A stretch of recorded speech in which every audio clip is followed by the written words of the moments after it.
الفاتحہ۔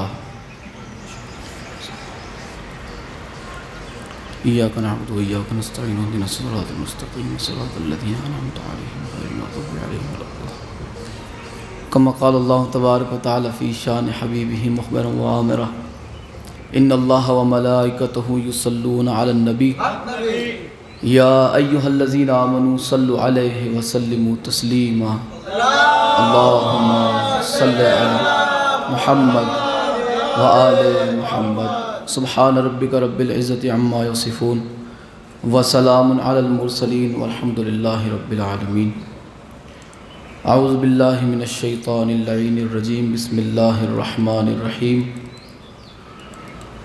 الحمد لله رب العالمين والصلاة والسلام على سيد الأنبياء والمرسلين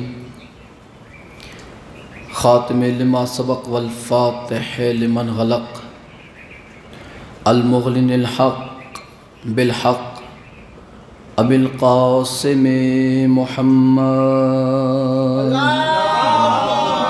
صلی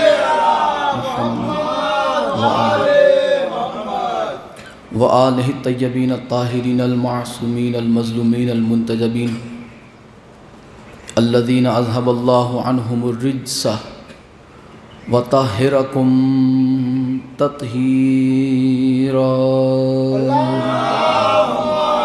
صلی محمد وآل لسیما بقیت اللہ المنتظر امام زماننا هذا روحی و ارواح العالمین لتراب المقدمہ الفدا عجل اللہ تعالی فرجہ الشریف وسحل اللہ تعالی مخرجہ الشریف ولعنت اللہ دائما باقیہ على اعدائهم وغاصب حقوقهم ومنکر ولایتهم وفضائلهم ومصائبهم اجمعین اما بعد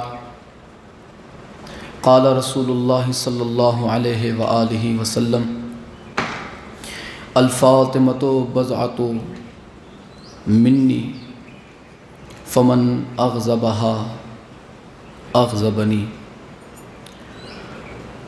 مل کے صلوات پڑھ دیں محمد اور آل محمد۔ اللہم صلی دعا ہے آل محمد کا عظیم اور کریم اللہ اس ذکر پاک کو اپنی بارگاہ میں شرف قبولیت عطا فرمائے۔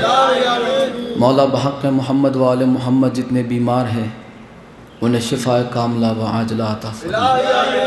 مولا بحق محمد و آل محمد جن جن حضرات نے دعاؤں کے لیے کہا ہے مولا ان کی دعاؤں کو مستجاب فرمائے۔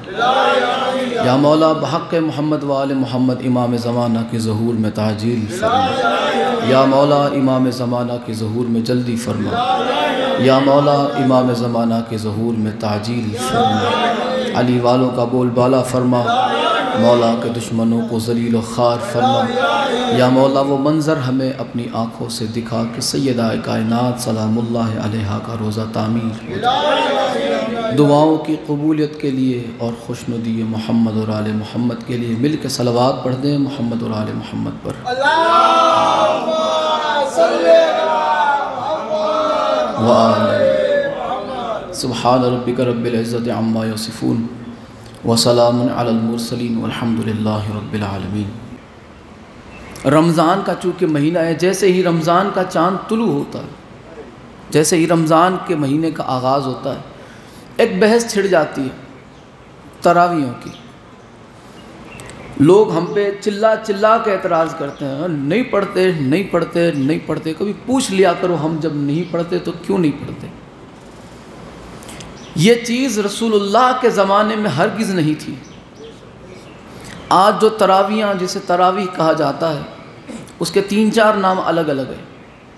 تراویح یہ نام بعد میں دیا گیا، قیام رمضان، قیام اللیل، نماز شب، نماز تہجد، اور 5واں نام جو ہے وہ تراویحوں کا ہے۔ یہ نماز جو ہے یہ صرف رسول خدا پر واجب تھی۔ سورہ بنی اسرائیل میں اللہ نے ارشاد فرمایا بسم اللہ الرحمن الرحیم وَمِنَ اللَّيْلِ فَتَحَجَّدْ بِهِ نَافِلَةً لَكَ عَسَىٰ أَن يَبْعَثَكَ رَبُّكَ مَقَامًا مَحْمُودًا۔ میرے محبوب محمد میرے رسول میرے پیارے، یہ جو نفل نماز ہے نا رات والی، 5 نمازوں کے علاوہ جو چھٹی نماز ہے وہ رسول پر واجب ہے۔ ہم پر امتیوں پر 5 وقت کی نماز واجب ہے، فرض جو کہہ لیں۔ رسول خدا پر 6 وقت کی نماز واجب تھی۔ کتنے وقت کی؟ 6 وقت کی۔ نماز شب، نماز تہجد کہہ لیں، قیام اللیل کہہ لیں، یہ نماز خاص سرکار کے لیے تھی۔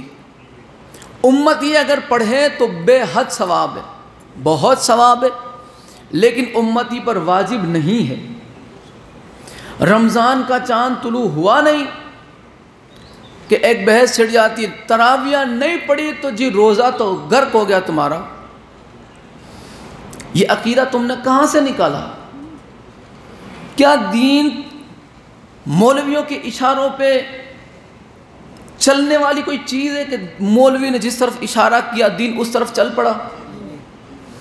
دین سیرت محمد اور آل محمد کا نام ہے، ملا کی سیرت کا نام دین نہیں۔ مصطفیٰ اور آپ کی اہل بیت کی سیرت کا نام دین ہے۔ اس سے ہٹ کے جو بھی ہے سب بدعت ہے۔ اہل بیت کو چھوڑ کے جو بھی عمل کرو گے برباد ہو جاؤ گے۔ اہل بیت سے ہٹ کے جس سے بھی عشق کرو گے برباد ہو جاؤ گے۔ عشق چاہتے ہو تو اہل بیت سے رکھو، دین چاہتے ہو تو اہل بیت سے لو، اللہ تک پہنچنے کا راستہ چاہتے ہو تو دامن اہل بیت کو تھام لو۔ اس راستے پہ آؤ کہ جو راستہ تمہیں سب سے پہلے اہل بیت تک لے جاتا ہے۔ اہل بیت کا راستہ اللہ کا راستہ ہے، وہ راستہ اللہ تک لے جاتا ہے۔ باقی جتنے بھی راستے ہیں مولویوں کے نکالے ہوئے، زمانے کے بنے بنائے جھوٹے اماموں کے نکالے ہوئے، وہ صرف تمہیں ایک ہی راستہ دکھائے گا اور وہ راستہ ہے جہنم۔ آپ بخوبی واقف ہے اس سے۔ رسول اللہ کے زمانے میں یہ چیز نہیں تھی۔ وَمِنَ اللَّيْلِ فَتَهَجَّدْ بِهِ نَافِلَةً لَكَ، یہ نفل خاص آپ کے لیے ہے میرے رسول۔ رسول خدا سے اللہ مخاطب ہے اور فرماتا ہے کہ یہ نماز خاص آپ کے لیے۔ عَسَىٰ أَن يَبْعَثَكَ رَبُّكَ مَقَامًا مَحْمُودًا، اور قریب ہے کہ تیرا رب تجھے مقام محمود پہ فائز کر دے گا۔ اللہ نے وعدہ کیا ہے اپنے محبوب سے کہ یہ نماز کو آپ ادا کیجئے۔ بہت سی چیزیں آج میں تھوڑی آپ کے سامنے وضاحت کے ساتھ پیش کرنا چاہوں گا، وقت بڑا ہی تھوڑا رہ گیا۔ جلدی کچھ حوالوں کے ساتھ، اہل سنت کی کتابوں کے حوالوں کے ساتھ، شیعہ کتاب آج میں پیش نہیں کروں گا تراویح کے تعلق سے۔ آج اہل سنت کی بہت ساری کتابیں ہیں، لیکن میں کوشش کروں گا کہ مختصر اسے کر کے آپ تک نتیجہ پہنچا دوں۔ تراویح نہ پڑھنے کی سب سے بڑی وجہ یہ ہے کہ یہ رسول خدا کے زمانے میں نہیں تھی۔ جسے تراویح کہا جاتا ہے اصل میں یہ تراویح نہیں بلکہ قیام رمضان ہے یا نماز شب ہے یا قیام اللیل ہے۔ نماز تہجد جو پڑھتے ہیں نا اسی کو قیام رمضان کہتے ہیں، اسی کو نماز شب کہتے ہیں، اسی کو قیام اللیل کہتے ہیں، اور اسی کو دوسرا نیا نام دیا ہوا نماز تراویح کہتے ہیں۔ یہ تراویح رسول خدا کے زمانے میں نہیں تھی بلکہ یہی نماز تہجد کی رسول خدا پڑھتے تھے۔ اس کے لیے میں اب آپ کو موطا امام مالک کا حوالہ دینے لگا ہوں۔ امام مالک بن انس کوئی اس نام سے غافل نہیں، مالکی مسلک کے امام۔ آپ کی کتاب ہے موطا امام مالک، صفحہ نمبر 181 ہے۔ فرماتے ہیں کہ حضرت ام المومنین حضرت عائشہ سے روایت ہے کہ رسول اللہ نے نماز پڑھی مسجد میں ایک رات۔ یہ سلسلہ دیکھیں کیسے شروع ہوا۔ یہ تراویح جو بعد میں اس کو بعد جماعت کیا گیا، اس کے بعد بھی پھر صحابہ کا کیا رویہ تھا۔ بعد جماعت تراویح کروانے کے بعد بھی کیا صحابہ پڑھتے تھے؟ یا جس نے یہ شروع کروایا کیا وہ پڑھتا تھا؟ بی بی عائشہ فرماتی ہیں کہ رسول خدا ایک رات آپ گئے نماز پڑھنے کے لیے، تو آپ کی دیکھا دیکھی میں پیچھے آپ کے صحابہ لگ گئے۔ اب دوسرے دن یہ بات عوام میں تھوڑی پھیل گئی، تو دوسرے دن نمازی اور بڑھ گئے، تیسرے دن بات اور پھیلی، نمازی اور بڑھ گئے، چوتھے دن رسول خدا آئی نہیں، چوتھی رات کو رسول خدا نماز پڑھنے کے لیے مسجد نبوی میں تشریف نہیں لائے، اور یہاں تک کہ صحابہ کا شور جو ہے، آواز رسول خدا کے حجرے تک پہنچنے لگی کہ ہیں رسول خدا آئے نہیں آئے، آ رہے ہیں نہیں آ رہے ہیں، آئیں گے نہیں آئیں گے، یہ شور سرکار سن رہے ہیں مگر آپ باہر تشریف نہیں لائے۔ یہاں تک کہ نماز فجر کا ٹائم ہو گیا، آپ باہر تشریف لائے۔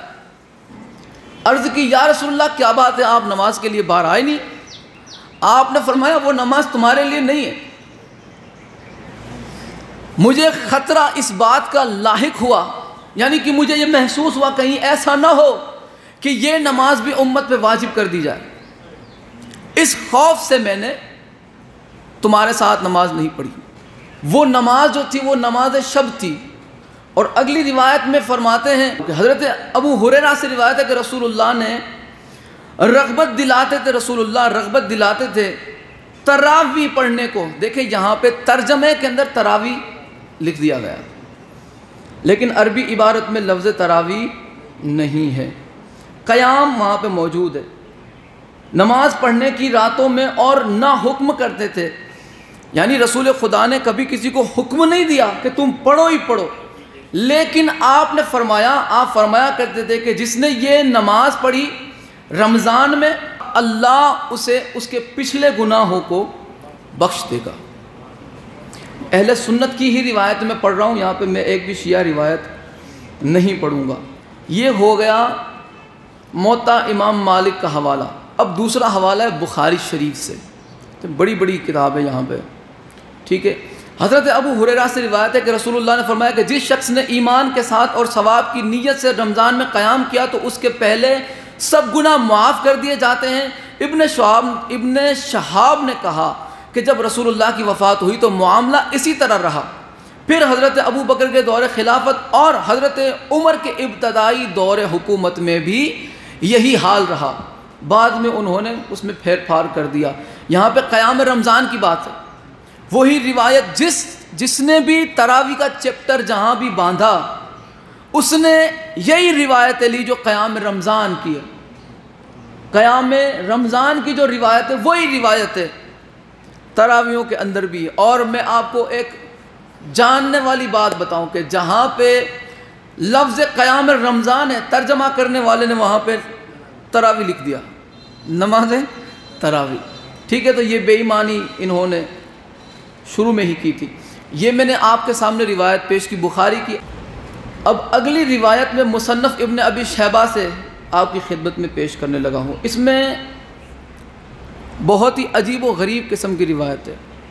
حضرت عمر نے اس کا آغاز کروایا، آخر میں کچھ 2-3 حوالے آپ کی خدمت میں پیش کروں گا۔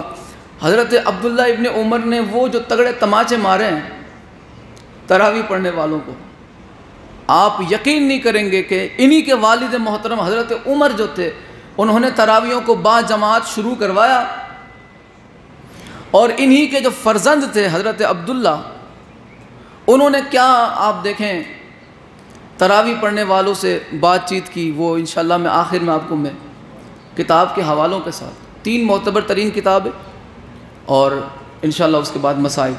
اب دیکھیں مصنف ابن ابی شیبہ، ہم تراویح کیوں نہیں پڑھتے؟ یہ رسول اللہ کے زمانے میں یہ چیز نہیں تھی، بعد میں یہ وجود میں آئی، اور خلاف شریعت مصطفیٰ رسول اللہ کے طریقے کے خلاف اسے وجود میں لایا گیا۔ حالانکہ رسول اللہ نے تو منع فرما دی کہ تم اس طرح کثرت سے میرے پیچھے نہ پڑھو، کہیں ایسا نہ ہو کہ یہ نماز تم پر بھی واجب کر دی جائے، بہتر ہے تم اپنے گھروں میں پڑھو، ثواب بہت ہے۔ میں نے بتایا اہل سنت کی کتاب سے ثواب اتنا ہے کہ پچھلے گناہ بخش دیے جاتے ہیں اگر خشوع اور خضوع کے ساتھ پڑھی جائے۔ اب یہاں پہ مصنف ابن ابی شیبہ جلد 2 صفحہ نمبر 674 دیکھیں، یہاں پہ حضرت اعمش فرماتے ہیں کہ حضرت ابراہیم، حضرت علقمہ اور حضرت اسود لوگوں کو فرض نماز پڑھاتے تھے لیکن تراویح کی امامت نہیں کراتے تھے۔ یہ کچھ ایسے جید لوگوں کے نام یہاں پہ موجود ہے کہ جو لوگوں کو فرض نماز تو پڑھاتے تھے لیکن تراویح کی نماز نہیں پڑھاتے تھے۔ اس کے بعد اگلی جو روایت ہے وہ بڑی حیران کر دینے والی ہے۔ حضرت عمر بن عثمان فرماتے ہیں کہ میں نے حضرت حسن سے سوال کیا کہ اے ابو سعید، رمضان میں لوگ تراویح پڑھتے ہیں، آپ کا کیا خیال ہے کہ میں لوگوں کے ساتھ پڑھوں یا اکیلا پڑھوں؟ تو انہوں نے فرمایا کہ تم خود پڑھو، تم خود قرآن پڑھو، یہ مجھے اس بات سے زیادہ پسند ہے کہ تم کسی اور کے پیچھے قرآن سنو۔ انہوں نے کہا کہ میں یہ پسند کرتا ہوں کہ تم دوسروں سے سنو، اس سے بہتر یہ کہ تم خود قرآن پڑھو۔ یہ ہے مصنف ابن ابی شیبہ کی۔ اب یہاں پہ اگلا ایک باب ہے جس کا نام ہے جو حضرات نفل نماز مسجد کے ایک کونے میں پڑھا کرتے تھے۔ ایک طرف جماعت ہو رہی ہے اور دوسری طرف کونے میں، یعنی کہ ایک طرف تراویح کی نماز جماعت کے ساتھ ہو رہی ہے لیکن کچھ حضرات ایسے بھی ہیں کہ جو کونے میں اپنی نماز الگ پڑھتے ہیں۔ اچھا وہ کون ہے؟ اب آپ دیکھیں اس میں ایک لفظ ہے، آپ سنیں گے تو آپ بحال ہو جائیں گے، موج آ جائے گی آپ کو۔ کیا لفظ ہے؟ یہاں پہ ترجمہ کرنے والے نے ایک لفظ استعمال کیا کہ حضرت ابراہیم فرماتے ہیں کہ درویش لوگ، دیکھیں یہ لفظ یہاں پہ موجود ہے، فرماتے ہیں کہ درویش لوگ مسجد کے ایک کونے میں نماز پڑھا کرتے تھے جبکہ امام لوگوں کو تراویح پڑھا رہا ہوتا تھا۔ درویش لوگ الگ سے اپنی نماز پڑھتے تھے، اپنی نفل نماز پڑھتے تھے۔ اگلی روایت یہی 7809 مصنف ابن ابی شیبہ کہ حضرت ابراہیم فرماتے ہیں کہ امام لوگوں کو تراویح پڑھا رہا ہوتا اور درویش لوگ مسجد کے گوشے میں اپنی نماز پڑھ رہے ہوتے تھے۔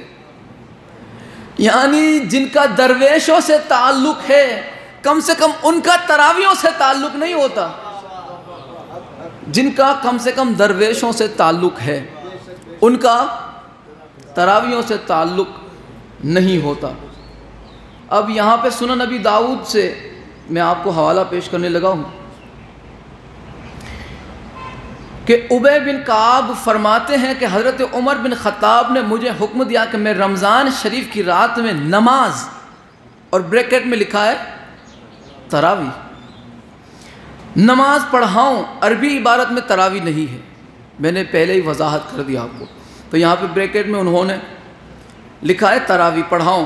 تو حضرت عمر نے فرمایا کہ لوگ دن کو روزہ رکھتے ہیں اور قرات اچھی نہیں کرتے، پھر رات میں دن میں روزہ رکھتے تھک جاتے بیچارے، اس کے بعد جو ہے رات کو قرات اچھی نہیں کر پاتے، صحیح سے قرآن نہیں پڑھ پاتے۔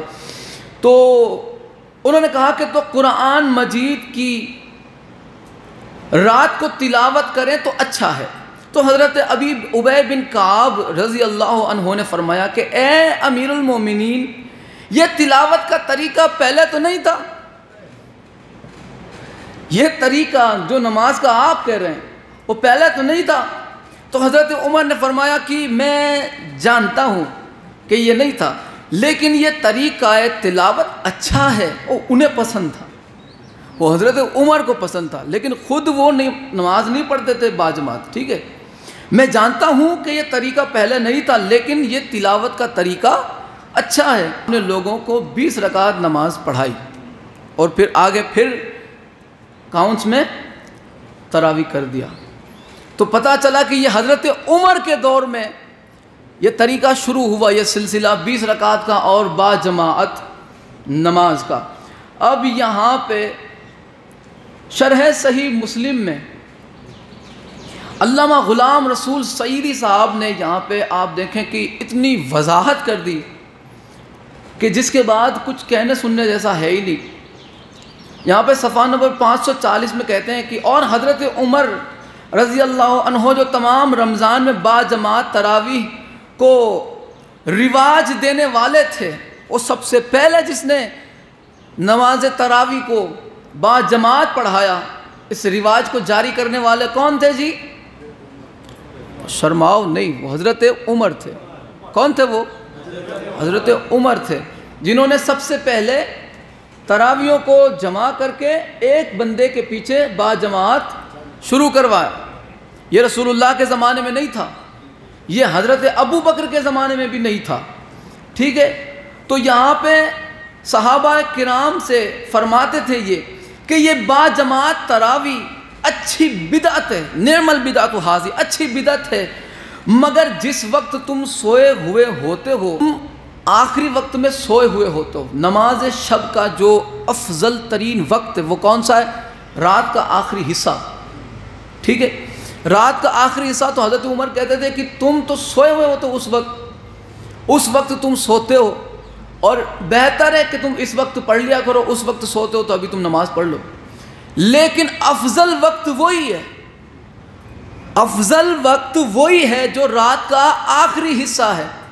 یہ نماز تراویہ نہیں تھی، یہ نماز شب تھی، نماز تہجد جسے کہا جاتا ہے، یہ وہ نماز تھی۔ اور پھر فرماتے ہیں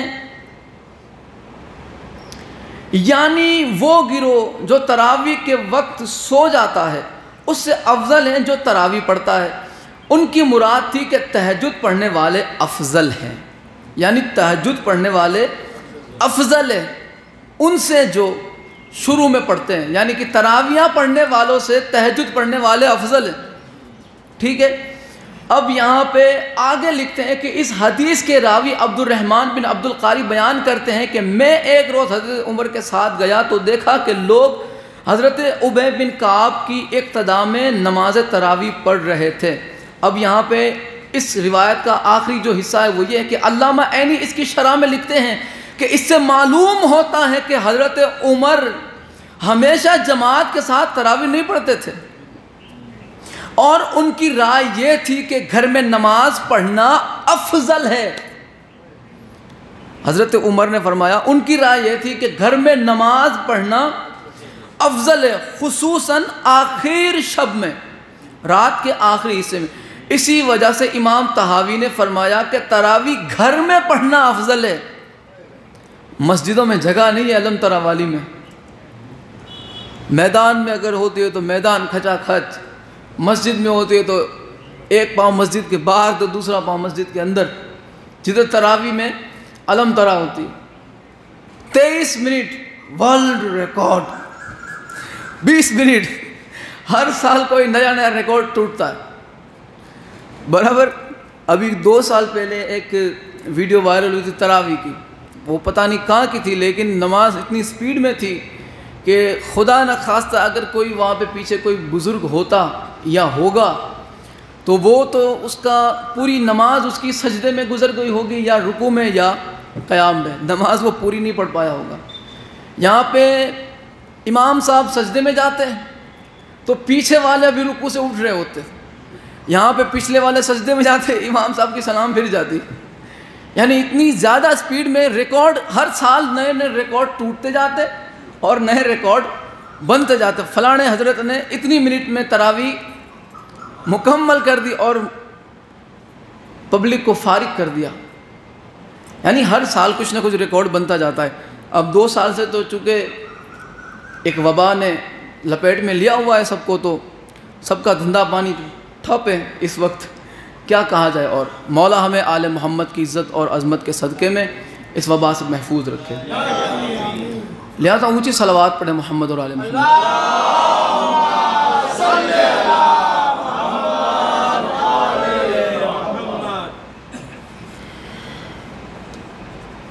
نفل، یہ جو نفل ہے نا تراویح والی نفل، وہ کیا ہے؟ اسی شرح مسلم میں لکھتے ہیں کہ رسول اللہ صلی اللہ علیہ وآلہ وسلم کی حدیث اور حضرت عمر کے اثر سے یہ بات واضح ہو گئی کہ نوافل میں اصل یہی ہے کہ وہ انفرادی طور پہ گھر پر ہی پڑھی جائے، الگ الگ بندے پڑھے لیکن گھر پہ پڑھے، یہ افضل ترین۔ آج تک کسی مولوی نے مسجد میں کھڑے رہ کے یہ نہیں بتایا کہ تراویح کی نماز جس نے بھی پڑھنی ہے گھر جا کے پڑھو۔ اگر گھر پڑھیں گے تو مسجد میں کون آئے گا؟ مسجد میں نہیں آئے گا تو پھر حافظ صاحب کیا کریں گے؟ حافظ صاحب 30 35 50 ہزار تک کا ہدیہ لیتے ہیں، اور پھر جیسا حافظ اور پھر جیسا نام، جیسی سپیڈ، جتنی جلدی یہ فارغ کر دے اتنا زیادہ ہدیہ۔ یہی ہے نا، آج یہی سسٹم چلتا ہے۔ آخری حوالہ چلیں، درمیان میں میں نے بہت سارے حوالے چھوڑ دیے۔ آخری حوالہ دیکھیں، تراویح پڑھنے والوں کو حضرت عبداللہ ابن عمر کیا کہتے تھے، آخری حوالہ، اور اس کے بعد 5-10 منٹ کے مسائل کیا کہتے تھے حضرت عبداللہ ابن عمر۔ یہاں پہ مجاہد عبداللہ بن عمر سے نقل فرماتے ہیں کہ ان کو کسی شخص نے کہا کہ میں رمضان میں امام کے پیچھے نماز پڑھ لیا کروں۔ حضرت عبداللہ ابن عمر سے پوچھا کہ میں رمضان میں کسی امام کے پیچھے نماز پڑھ لیا کروں۔ ابن عمر نے فرمایا کیا تو حافظ نہیں؟ کہنے لگا جی ہاں حافظ ہوں۔ پھر فرمایا کہ ابن عمر کہنے لگے کہ کیا تو گدھا کی طرح خاموش رہے گا؟ تو گدھے کی طرح خاموش رہے گا، اس سے اچھا ہے گھر جا کے پڑھ۔ امام کے پیچھے رمضان میں نماز پڑھنے سے اچھا ہے یہ وہ نماز جسے تراویح کہا جاتا ہے۔ آپ نے فرمایا کہ گدھا کی طرح خاموش رہے گا، اس سے بہتر ہے گھر جا کے پڑھ یار۔ یہ تھا سنن الکبریٰ بیہقی جلد سوم اور رقم نمبر ہے 4608۔ یہ عبداللہ ابن عمر نے فرمایا۔ دوسری کتاب بھی ملاحظہ فرمایا، مصنف عبد الرزاق جلد 3 رقم نمبر 7742 اور 43، ایک کے بعد ایک دو روایتیں۔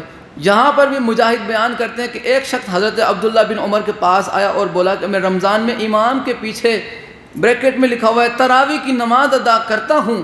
تو حضرت عبداللہ بن عمر نے دریافت کیا، پوچھا کہ کیا تم قرآن کی تلاوت کرتے ہو؟ قرآن کی تلاوت کر لیتے ہو؟